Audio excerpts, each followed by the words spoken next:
Hello, everybody. Ball with the Beast podcast as we hit week 12 of the SEC slate.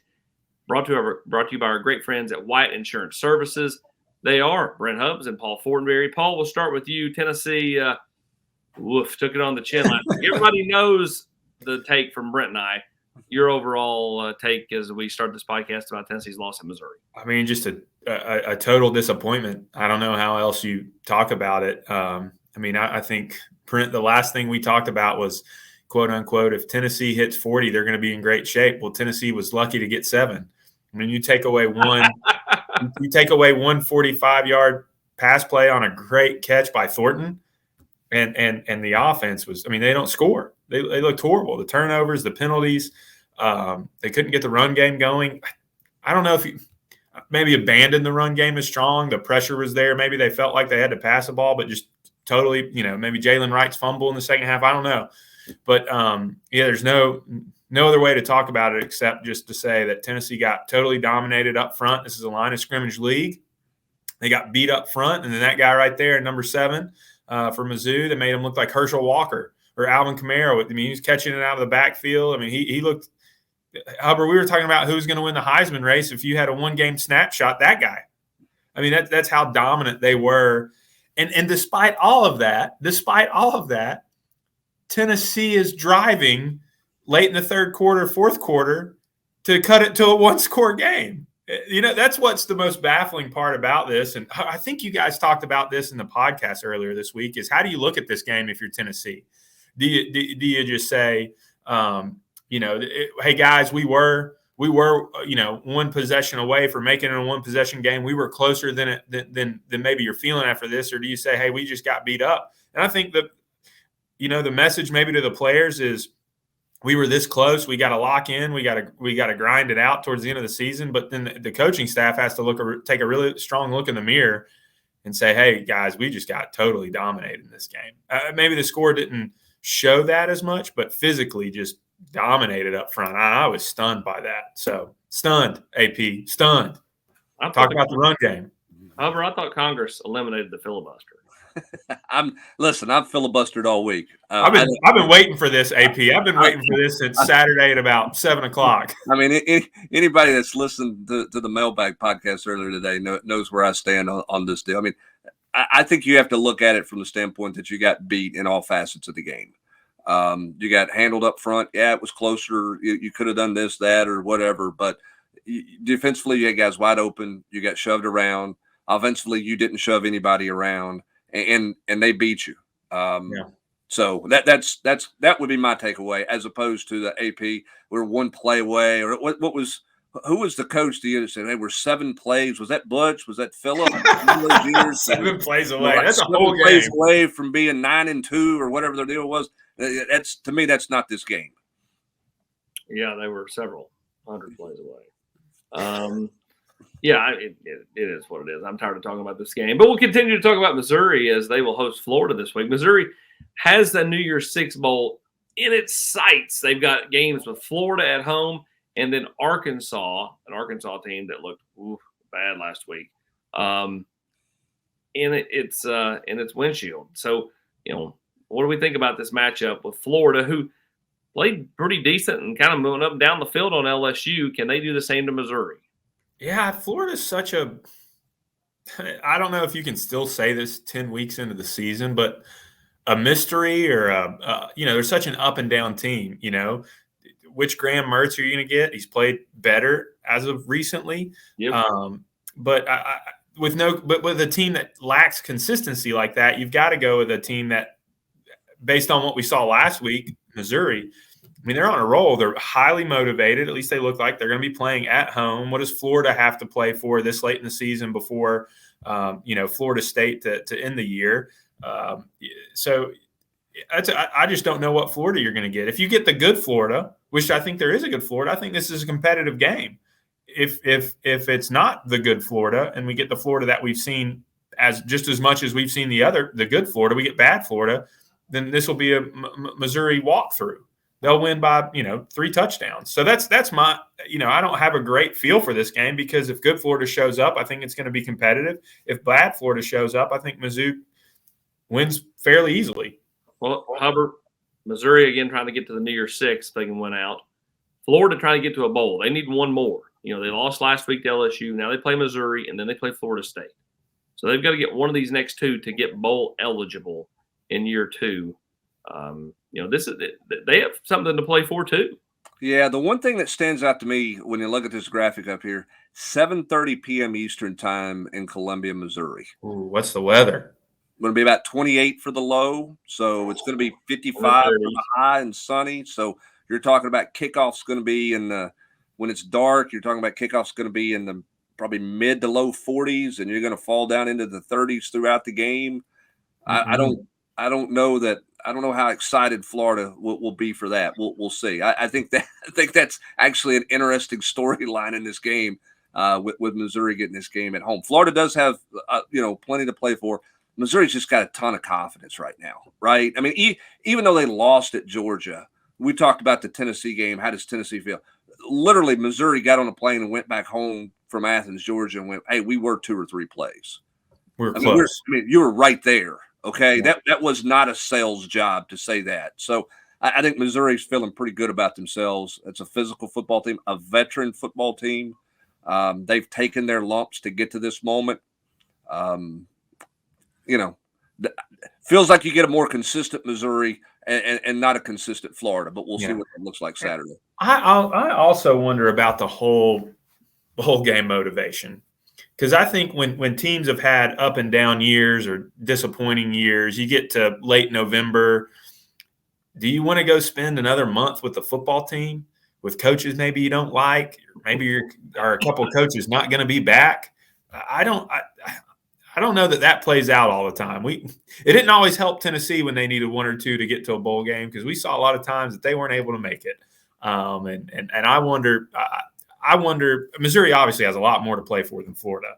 And I wonder if that's creeping into Florida's mind after last week. Well, you finished with LSU, a top 12 Missouri team, and obviously a top 5 Florida State team. Florida State, obviously the in-state deal, that's maybe a little bit more motivating, but yeah, going out to Columbia and playing in high 30-degree weather for guys that are hanging out at the house in 70s, I don't know how motivating that is. From a team needing 1 win to get bowl eligible to a team needing to win their final 2 to get bowl eligible, and that's South Carolina as they host Kentucky. This is a South Carolina team that hasn't looked great, but they have 2 winnable games. Kentucky's a winnable game, and then Clemson. The Tigers, lost that game a year ago. That's a game we'll talk about next week. But Kentucky and South Carolina has kind of always been kind of a decent, little matchup the last, handful of years. Yeah, can Shane Beamer pull off some late season magic like he did last year? Have they called Michigan? Michigan didn't, obviously scout Kentucky or Clemson this year, so I don't know if they'll have any extra game tape to go on or the signals or whatever it was. Stallions was scouting Walt Wells and EKU when they played Kentucky. Is that what it was? Maybe Walt will help out Beamer. Where's that guy at now, by the way? That's what I want to know. Oh, man. He's in Connor Stallions? Yeah. He's in Michigan protective custody somewhere deep in Detroit. Nobody can get their hands on them. No, but I just, how do you have a lot of faith in South Carolina right now? Yes, they, won a battle against Jacksonville State a couple weeks ago, but just not. It's hard to have a lot of confidence in them. And Kentucky's still a good football team. We saw what they did against Tennessee. They made that a very good game. They've had it. I know maybe by Kentucky standards, they still are playing for 8 wins. Yeah. I just find it hard to believe Spencer Rattler's a good player. Leggett, the receiver, is a really good player for South Carolina, but their defense is still who they are. They're still young up front on the offensive line. Kentucky obviously has some more veteran players with Leary and Davis on the offensive side. I just, man, for a team that doesn't have a lot to play for at the end of the year, when it's one of these random games and it's not, the in-state, I get Clemson. Same thing with Florida State. I just think maybe it's at home and that'll help. But, man, I just still think Kentucky has a lot more to play for, a lot more motivated this time of the year. Yeah, I mean, this one's a little bit odd because Kentucky's not been necessarily great on the road, although they beat a bad Mississippi State team on the road. But I mean, I don't have a lot of confidence in where South Carolina is going. But you got listen, there's the whole narrative there. I mean, there's no love lost between Stoops and Beamer, right? You had the whole sunglasses comment at media day, and then Beamer pulls out the sunglasses and dances, and I don't. Their personalities are very, very different in this game. So no way, you're kidding me. We'll see. I don't think Beamer to Mississippi State is a distraction for this team right now. Even though he put that to bed yesterday, I'm not kidding. Mississippi State's not hiring Shane Beamer. I was like, where did that go? I hadn't heard that rumor. But he put it to bed yesterday in his press conference to make sure everybody knew he was not going to Mississippi State. So it gets down to whether or not South Carolina can stop the run game. Guys, I'm not replacing Jim Nance at CBS. Yeah. I've decided to stay right here at the Ball with the Beast podcast, presented by Wyatt Insurance Services. I'm not going. He's not going anywhere. Yeah, Shane, you're not going anywhere because I haven't asked you to go anywhere. It's all right.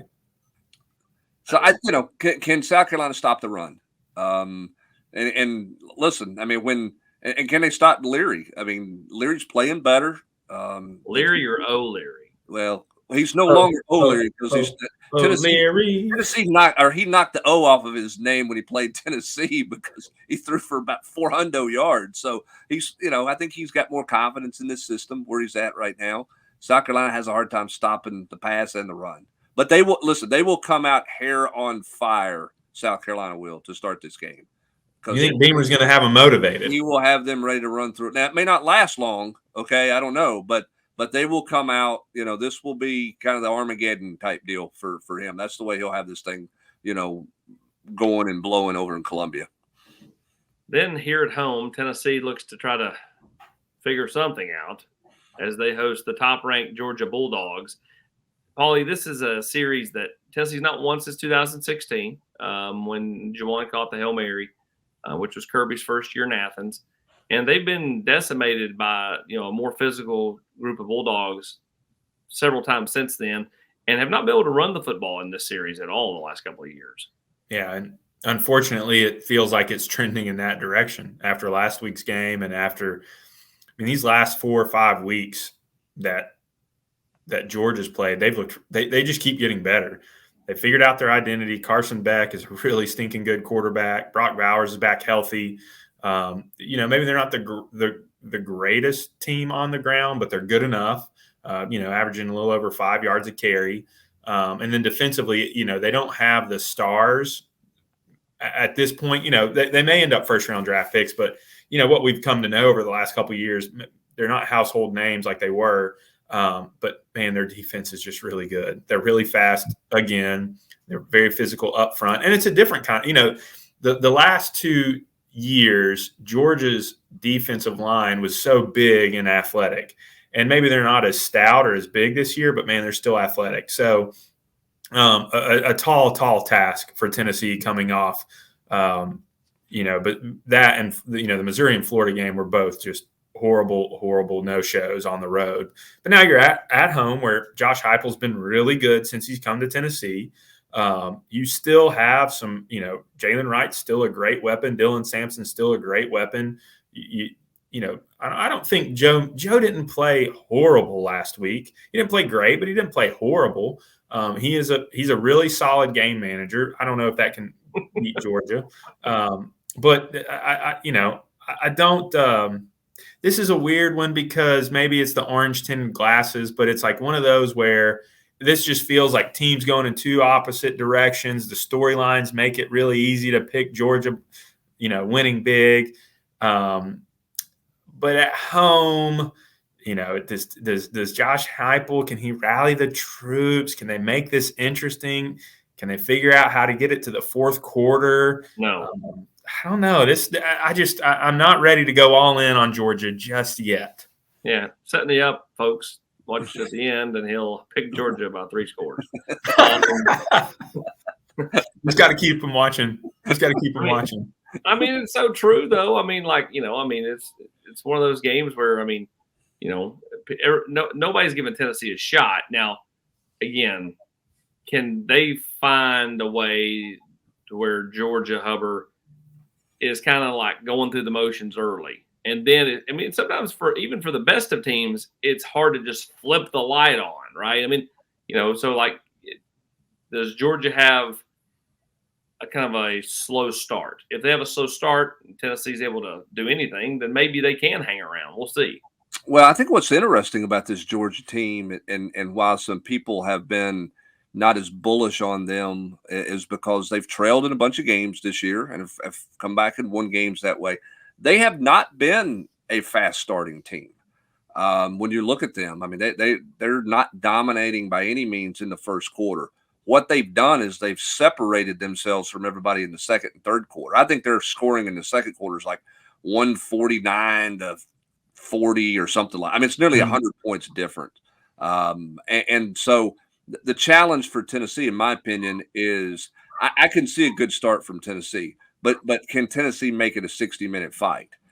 Can they stay in a game for 60 minutes? Tennessee started great at Alabama. Now they kicked field goals instead of scored touchdowns, but Tennessee was really good there, but they couldn't do it for 60 minutes, right? And so I think the question is, can Tennessee find a way when Georgia, even if Georgia sleepwalks early, they're going to wake up. Does Tennessee find a way to counterpunch whenever Georgia strikes that first big blow? Because everything says that they're going to do that. You look at Ole Miss last week. Paulie, Ole Miss moved the ball up down the field early, and then it was just kind of like, uh-oh, here it comes. It's a little bit more methodical.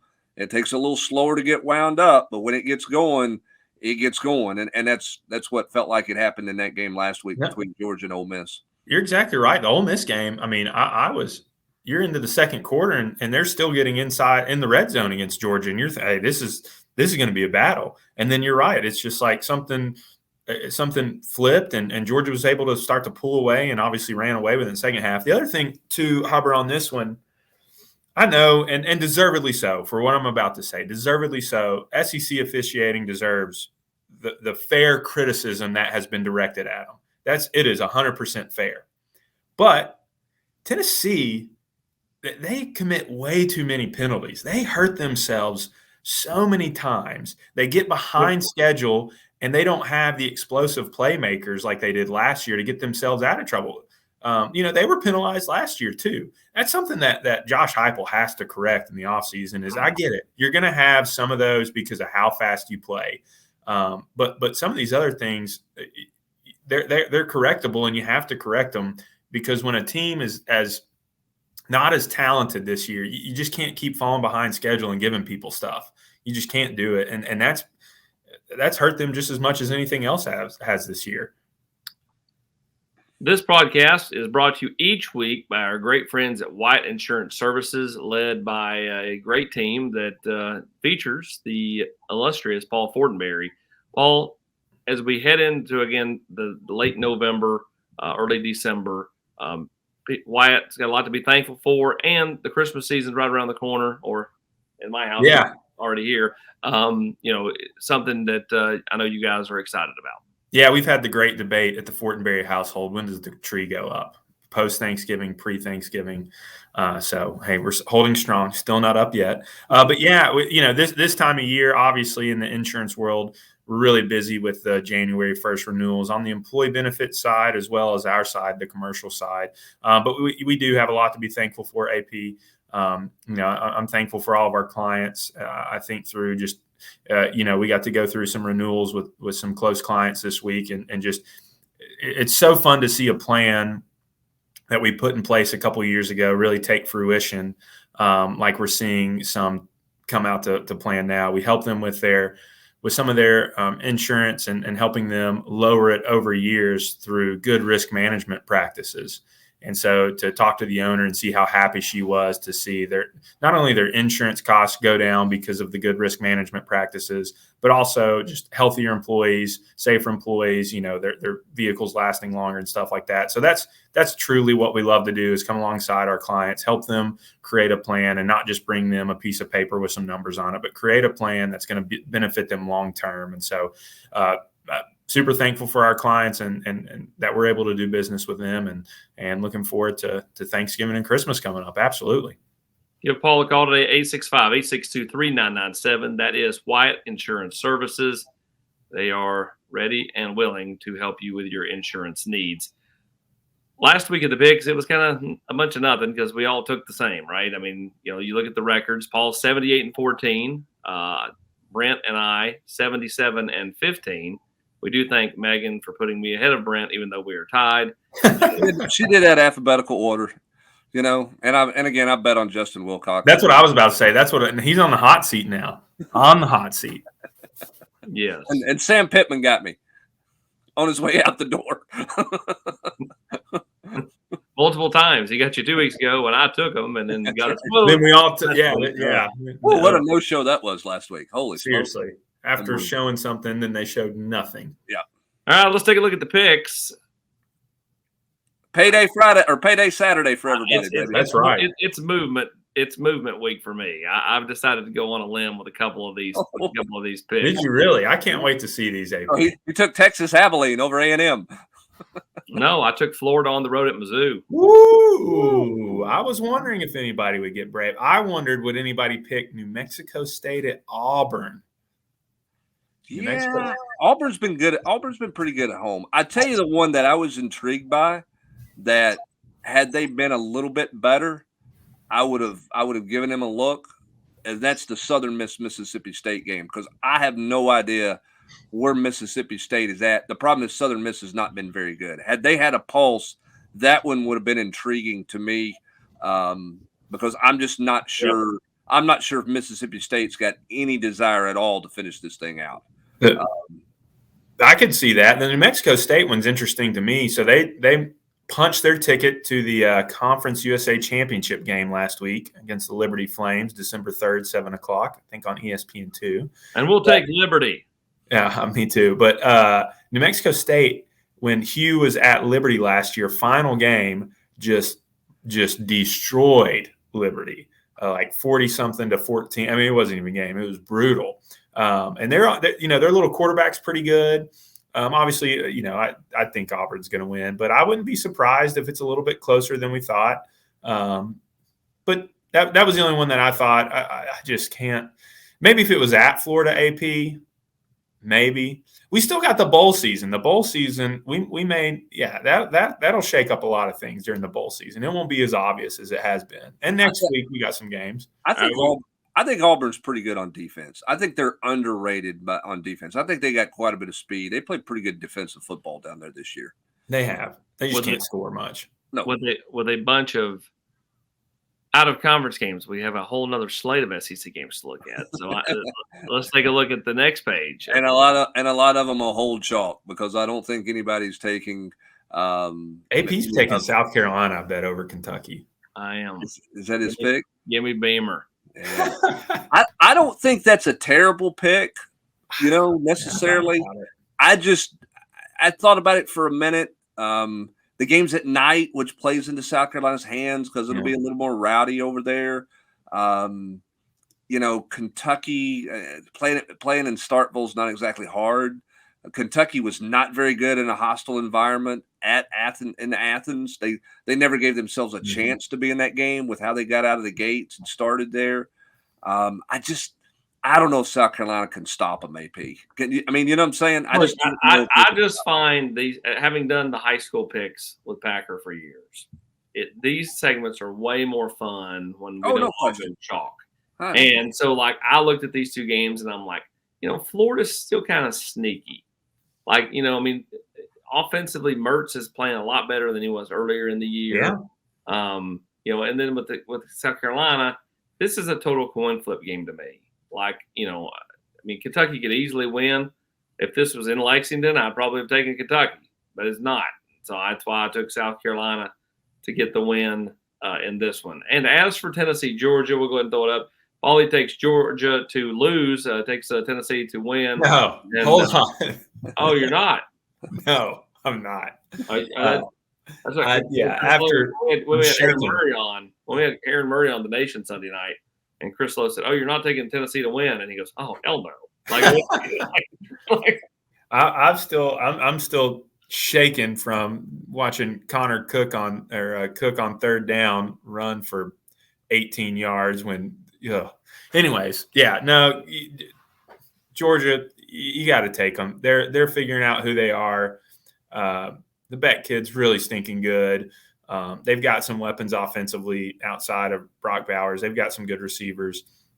Defensively, they're figuring out who they are. I just don't. After last week, I mean, I can't get that out of my head. Tennessee just got totally dominated on the line of scrimmage. Something tells me had Missouri lost that game and Tennessee won it, you'd probably still be taking Georgia this week. Yeah, I would be, but I'd be thinking about it a lot harder. I would be. I don't know. I might throw if Tennessee could have won. Obviously, that's a totally different story. I would have been 50-50. I don't think Georgia's good enough, or I don't think Georgia's still as good as they were the last 2 years. And I mean, I think that the SEC championship game, I mean, that might be a coin flip as well as Alabama's starting to figure out who they are. And I don't think Georgia's the cakewalk favorite like they have been the last couple of years. Hubbard, update on the Heisman. My vote right now, if I was casting that ballot today, would go to Jaden Daniels at LSU. Still. Yeah, I think he's the most. And again, my view of the Heisman is I place importance on their team. Take him out of that team. Where are they at? What do they look like? He's carried them for the entire season, in my opinion. So he would get it. He's putting up great numbers. Michael Penix at Washington would be, he'd be a finalist for me there as well. No offense to Brock Bowers, who's a great player. Georgia can win without Brock Bowers. He's not a Heisman Trophy. He's not the winner or the best player in the country at all positions, Paul. So that's where I'm at right now. Would be kind of those two would be my top two guys. I think Jaden Daniels is really daggum good. I mean, he's just really, really good. I agree with those would be my top two. I still think I'd put I know it's not supposed to be this, but with Washington still undefeated, with what they did against Oregon, I still think I'd put Penix 1, Daniels 2. Here's my sleeper, and I kind of hope this happens. This scenario, maybe not that he wins Heisman. I hope Marvin Harrison Jr. goes off for like 250 and 4 touchdowns against Michigan. He'll have everybody talking about him, get Michigan out of the playoff stuff. Then he might sneak in there, Hubbard. Yeah, I mean, right now he would be my third guy in terms of a finalist. I mean, listen, the Schrader kid from Missouri was terrific last week. I mean, he's had a great year. I just don't think he's there at this point. So I'm going. Well, I mean, he's carrying that. I mean, yeah, statistically, he's having a great year too. It's not just one game. So I mean, he's at Oklahoma State. Yeah, to me, he's not the Heisman. Yeah, Oklahoma State's not going to the. They're not having that kind of year. Of course, if I say that, then I talk about Jaden Daniels. They're not exactly going anywhere at LSU either. I still think it's a quarterback trophy. When it's all said and done, most years. And when you have a quarterback playing great, I think you got two quarterbacks playing really well right now in Penix and Jaden Daniels. That's why they're my top two. And nobody from Michigan stands out to deserve that, obviously. Nobody on with all they're going through. Nobody on offense, nobody on that team should be worthy of being in the Heisman Trophy. No, Connor Stallions, Heisman Trophy winner. Yeah, that's the MVP right there. I'm not trying to be mean, but I mean, if all that's true, I mean, their stats are inflated, right? Yeah. I mean, I just still can't believe it. Here's the whole argument that it's only Harbaugh is getting suspended. I'm like, well, you're taking away the fact. They're like, we don't want to hurt the kids. And I'm like, what about the teams they beat? That hurt all those kids that we have no idea how much that played into effect. And you didn't care about that. I wouldn't have let them play in the Big Ten championship game. And then maybe that helps them because it's one less. I know it is, Hubbard. I know it's about the money. They got to have the viewers. They got to have them on the commercial. But that whole situation, it's obvious they cheated. It's beyond obvious they cheated, and they're just going to get a little slap on the wrist. I don't get it. Whatever. Well, that'll do it for this week, as Paul has made his stance on Michigan and the scandal that is Connor Stallions and the sign-stealing scandal known.